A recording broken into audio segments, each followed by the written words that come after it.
Dear students, in the first part of this video, we had studied about the Assembly elections 2022. We came to know about what is EC's Model Code of Conduct और आचार संहिता। तो इसके 2 और 3 points को आप पहले से समझ चुके थे।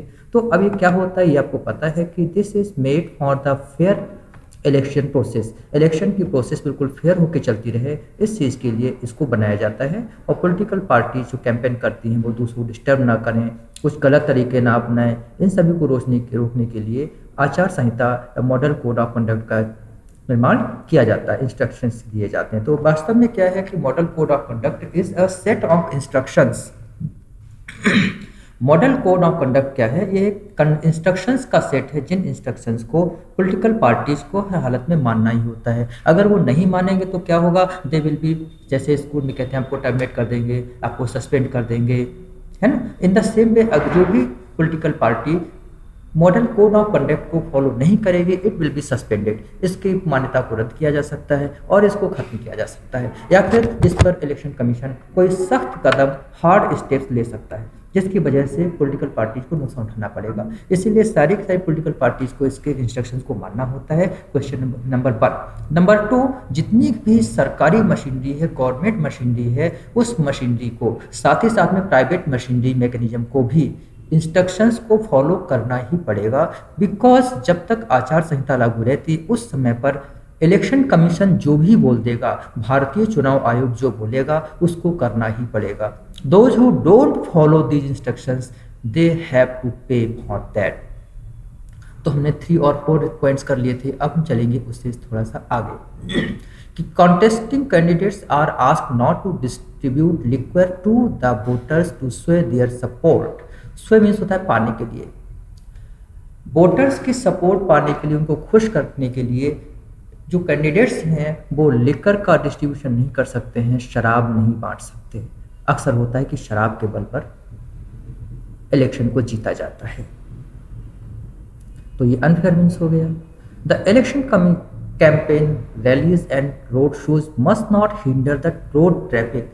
आप रैली करेंगे, आप रोड शो करेंगे, लेकिन इन सब की वजह से must not hinder, hinder means disturb करना, रोकना, इससे कहीं पर भी रोड ट्रैफिक बाधित नहीं होना चाहिए। It should not disturb our road traffic. Then new welfare programs cannot be launched by the ruling party or the government in the polling states at the time। जिस स्टेट में polling चल रही है उस स्टेट में ruling party किसी भी तरह के नए प्रोग्राम्स को, नए प्रोजेक्ट्स को लॉन्च नहीं कर सकती है, इनॉग्रेट नहीं कर सकती है। Contesting candidates are not allowed to display their election symbols near and around the poll booths on the polling day।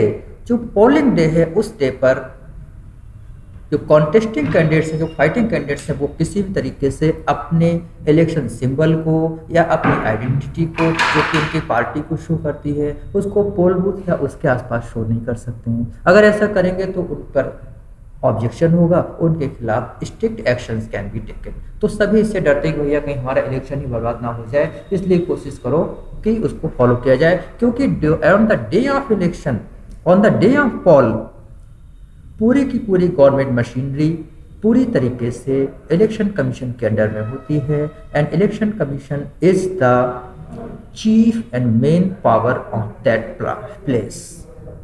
And next is very important point, on polling day all party candidates should cooperate with the poll duty officials at the voting booths for an orderly voting process। Orderly voting process, orderly means व्यवस्थित, पूरी तरीके व्यवस्थित polling process को पूरा करने के लिए, voting पूरा करने के लिए जितने भी पॉलिटिकल पार्टीज हैं, कैंडिडेट्स हैं, उन सभी को ड्यूटी पर लगे ऑफिशियल्स को कोऑपरेट करना ही होगा। अगर वो कोऑपरेट नहीं करते हैं तो जो पोलिंग बूथ का ऑब्जर्वर होता है, अभी जो पोलिंग बूथ में कौन कौन से कैंडिडेट्स होते हैं, कौन कौन से ऑफिशियल्स होते हैं, about these persons you will know in later videos. तो उन सभी ऑफिशियल्स को, चाहे वो बूथ का सुपरवाइजर हो, चाहे पोलिंग एजेंट हो, या फिर जो है आपका पीठासीन अधिकारी हो, इन सभी को सपोर्ट करना पड़ेगा। अगर नहीं सपोर्ट करते हैं तो दे have to pay for that, और उनके खिलाफ कार्रवाई करके उनकी पोलिंग प्रोसेस को निरस्त किया जा सकता है, टर्मिनेट किया जा सकता है। So these were the main points regarding your Achar Sanhita or the Model Code of Conduct launched by Election Commission of India. Now thank you. Have a nice day. We will again see in next video. By then, enjoy the day.